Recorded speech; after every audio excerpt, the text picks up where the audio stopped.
The 40 rules of لو وہ مارکت الارا novel ہے جس نے لاکھوں زندگیوں کو متاثر کیا۔ سال 2009 میں شائع ہونے والے اس ناول کی مصنفہ محترمہ ایلف شفق کا تعلق ترکی سے ہے۔ اس ناول کی اشاعت 40 سے زائد زبانوں میں ہوئی ہے اور آن لائن اس سے مستفید ہونے والے افراد کی تعداد کا تو کوئی شمار ہی نہیں ہے۔ نومبر 2019 میں بی بی سی نیوز نے اس ناول کو 100 موسٹ انفلوئنشل ناولز میں شامل کیا ہے۔ اردو سمجھنے والے سامعین کے لیے اس ناول کو اس ارادے کے ساتھ پیش کیا جا رہا ہے کہ یہ ناول ان کی زندگیوں میں مثبت تبدیلی لائے گا۔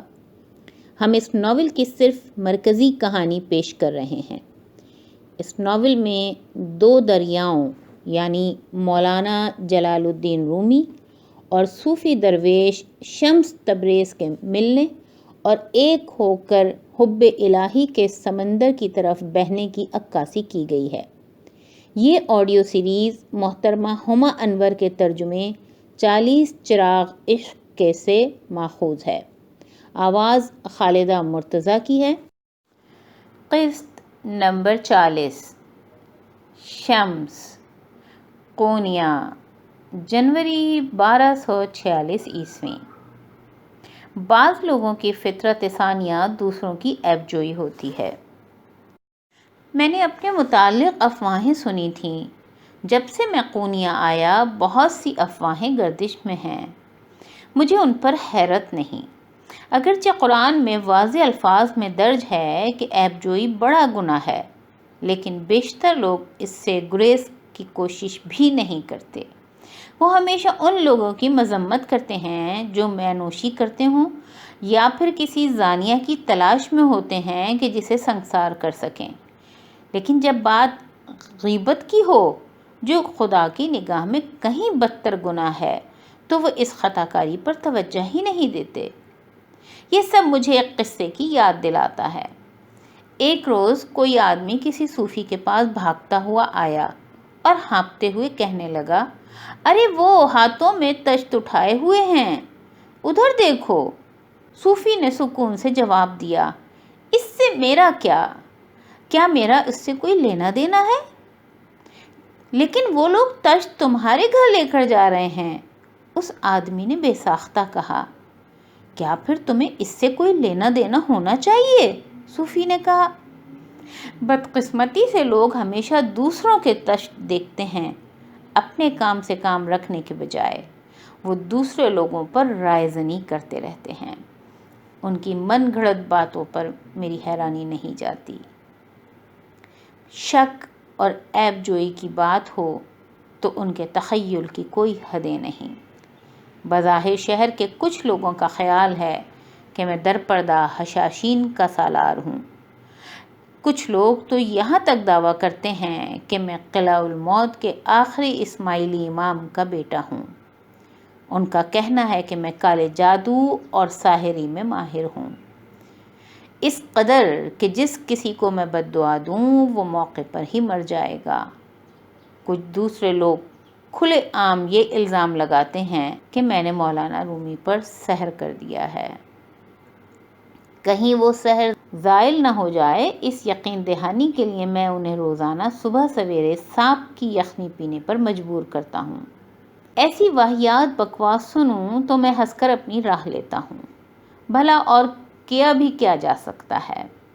دوسروں کی ترش کلامی سے کسی درویش کا بھلا کیا جاتا ہے؟ اگر ساری دنیا کو سمندر نگل جائے تو بھی کسی بطخ کو اس سے کیا فرق پڑے گا؟ اس کے باوجود میں دیکھ سکتا ہوں کہ میرے ارد گرد لوگ فکر مند ہیں، خصوصاً سلطان الولد۔ وہ ایک ذہین نوجوان ہے۔ مجھے یقین ہے کہ وہ جلد ہی اپنے والد کا دایاں بازو بنے گا۔ اور پھر کیمیا بھی ہے، پیاری کیمیا، وہ بھی فکر مند لگتی ہے۔ لیکن بدترین بات یہ ہے کہ اس بدنامی اور رسوائی میں مولانا رومی کو بھی ان کا حصہ مل رہا ہے۔ میرے برعکس وہ لوگوں کی بدگوئی کے عادی نہیں ہیں۔ جب وہ جاہلوں کی باتیں سن کر پریشان ہوتے ہیں تو مجھے تکلیف ہوتی ہے۔ مولانا کا باطن نہایت خوبصورت ہے۔ اس کے برعکس میرے پاس حسن اور بدصورتی دونوں ہی ہیں۔ ان کی نسبت میرے لیے دوسروں کی بدصورتی سے نمٹنا آسان ہے، لیکن ایک ایسا فاضل عالم جاہلوں کی فضول گفتگو سے کیسے نمٹے جسے سنجیدہ گفتگو اور منطقی نتائج اخذ کرنے کی عادت ہو۔ کوئی حیرت نہیں کہ حضرت محمد صلی اللہ علیہ وآلہ وسلم نے فرمایا، اس جہان میں 3 طرح کے لوگوں پر ترس کھاؤ: دولت مند شخص جس نے اپنی دولت کھو دی ہو، عزت دار شخص جس نے اپنا احترام کھو دیا ہو، اور وہ صاحب حکمت جو جاہلوں میں گھر جائے۔ اور پھر بھی میں خود کو یہ سوچنے پر مجبور پاتا ہوں کہ ہو سکتا ہے اس سب میں مولانا رومی کی کوئی بھلائی ہی ہو۔ یہ عیب جوئی تکلیف دہ تو ہے، مگر مولانا رومی کے قلب کے بدلنے کے لیے ضروری ہے۔ انہیں عمر بھر تعریف و تحسین اور عزت ملی ہے، ان کی پیروی کی گئی ہے، ان کی شہرت بے داغ رہی ہے۔ انہیں معلوم نہیں کہ لوگ جب آپ کو غلط سمجھیں اور تنقید کریں تو کیسا محسوس ہوتا ہے۔ انہوں نے تو اس قسم کی عزت پذیری اور تنہائی کی تکلیف بھی نہیں اٹھائی کہ جو کوئی ایسا شخص وقتاً فوقتاً محسوس کرتا ہے۔ ان کی انا لوگوں کے ہاتھوں زخمی تو کیا، اسے کبھی ہلکی سی چوٹ بھی نہیں پہنچی، لیکن انہیں آج اس کی ضرورت ہے۔ یہ عیب جوئی جتنی تکلیف دہ ہے اتنی ہی راہ حق کے مسافر کے لیے بہترین ہے۔ یہ 30واں اصول ہے۔ سچے صوفی پر چاہے ناحق الزام لگایا جائے، تہمت لگائی جائے اور ہر کوئی اس کی مذمت کرے، وہ اپنے ناقدوں کے خلاف کچھ بھی کہے بغیر سب کچھ صبر سے جھیلتا ہے۔ کوئی صوفی کسی کو کبھی الزام نہیں دیتا، اس کے کوئی بھی مخالف یا حریف یا حتیٰ کہ دوسرے کیسے ہو سکتے ہیں جبکہ اس کے ہاں کسی میں یا کسی ذات کا کوئی تصور ہی نہیں۔